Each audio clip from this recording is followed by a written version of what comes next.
Well, when people talk about a borrowed faith, they're talking about a kind of faith where a kid's grown up in a Christian home and they've gone to church all the time and they're kind of towing the line, and maybe parents don't suspect that they're having any kind of doubts because there are no doubts that are verbalized.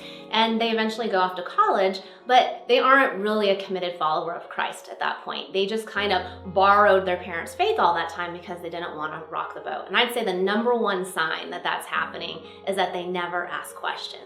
They don't ask questions about their faith, because there are so many questions that they're pressed with today from the world around them that if they're never bringing those things back and saying, hey, mom and dad, how do I know that God exists? How do I know that Christianity is true? If they're not starting to talk about those things, there's a really good possibility that they're just kind of going through the motions and then they'll eventually leave home. And I hear from a lot of parents whose kids are walking away very explicitly, making that choice in their teenage years, and they're brokenhearted over it. The parents who have kids who have a borrowed faith kind of think everything's okay, but a borrowed faith can be just as dangerous as a faith that's more explicitly broken in those teenage years.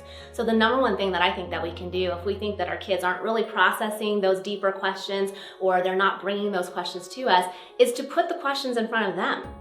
We need to be the proactive ones that are saying, hey, we haven't talked about this too much and I haven't heard you ask these questions, but people are going to really challenge you in today's world. And there are a lot of big questions out there. And aside from that, you should want to know for your own sake. You need to know why there's good reason to believe that Christianity is true. If you can't make a case for and defend the truth of Christianity, you're going to really be tempted to walk away eventually, because it's going to be hard. You're going to be in a worldview minority today. Fewer than 30% of Americans, they say now, are committed Christians.